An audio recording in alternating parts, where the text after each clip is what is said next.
My name is Mira, and I'm the Director of Research and Innovation at Georgian College.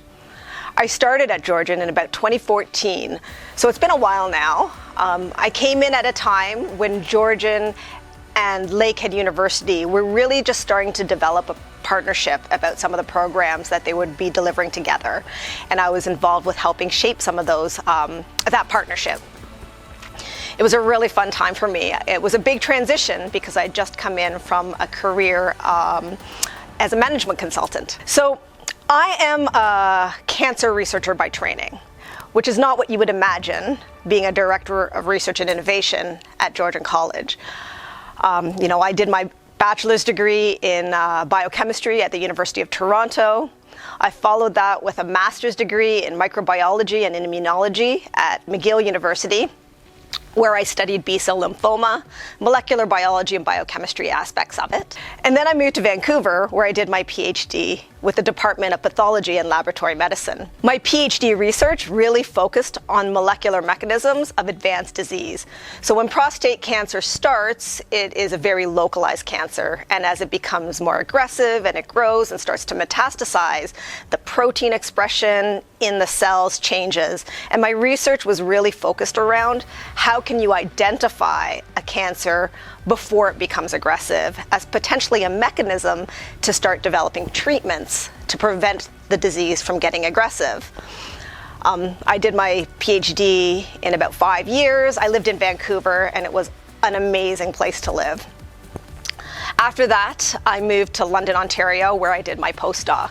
And again, staying within the cancer research area, I worked at the London Regional Cancer Centre, again, studying molecular mechanisms of advanced cancer. This time I focused more on breast cancer than on prostate cancer. But during that time, I started thinking, I'm doing my postdoc. I've been in school for years. What do I want to do with my career now? And to be honest, I really didn't know.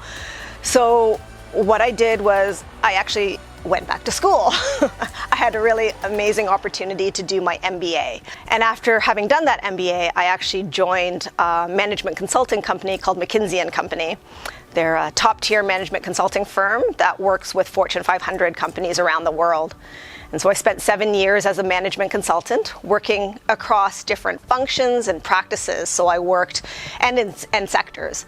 So I worked in retail, I worked in oil and energy, I worked in the health sector, I worked in the financial sector.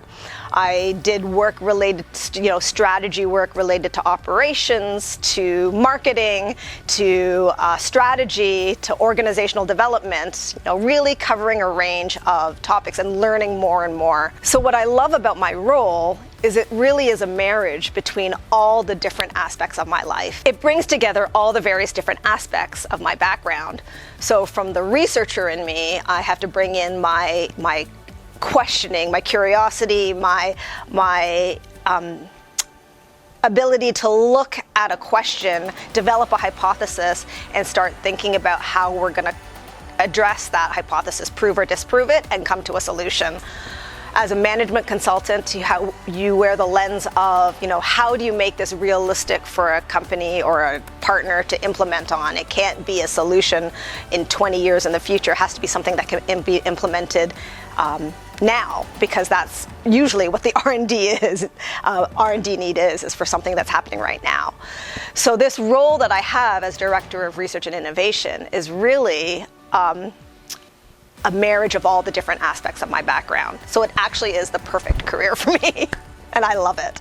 So one of the things I love doing the most is traveling. Unfortunately, during COVID, we can't do a lot of that. But right from a young age, my family has always encouraged traveling. And when I've had ideas to go overseas, my parents have been very supportive of it.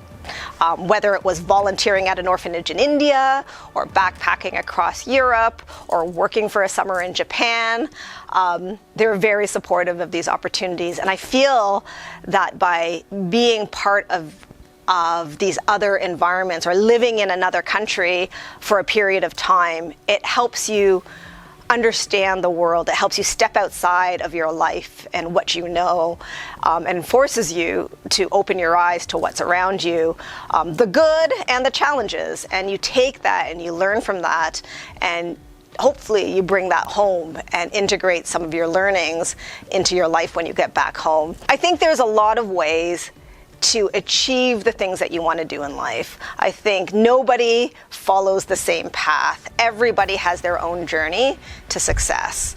And sometimes that journey has highs and sometimes that journey has lows.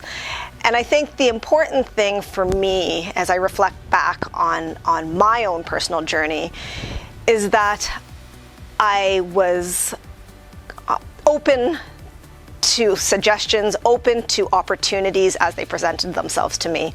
I had a vague idea of what I wanted to do and what I didn't want to do. And to be honest, my life didn't end up where I thought it was going to be. You know, back when I was in high school, I was going to be a doctor, I was going to be a pediatrician, and I'm not today.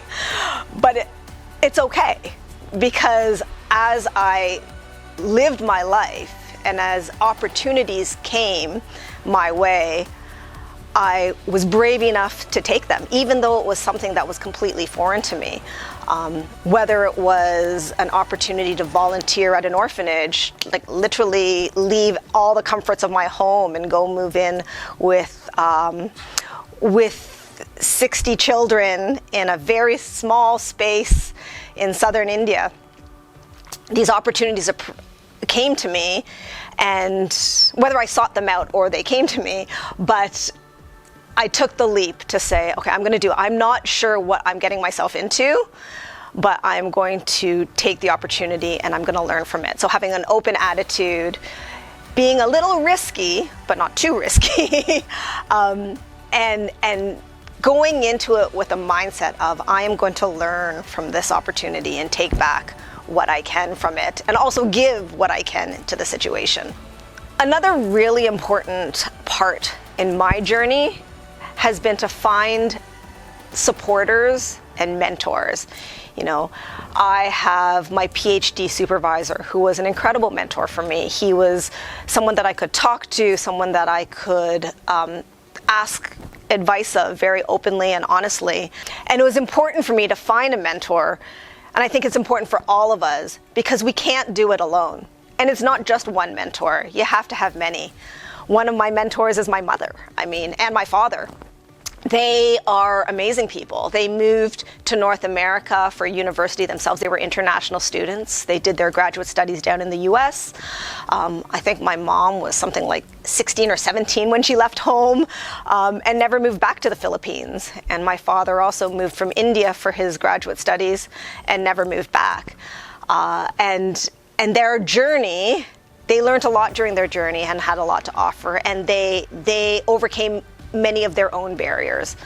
So my parents have been incredible role models for me to follow. Every year, my department hosts an event called Research, Innovation, Scholarship, and Entrepreneurship event, RISE. And this year we had a panel of women that were incredibly dynamic, leaders of their industry, talking about how we as a society can empower women in innovation.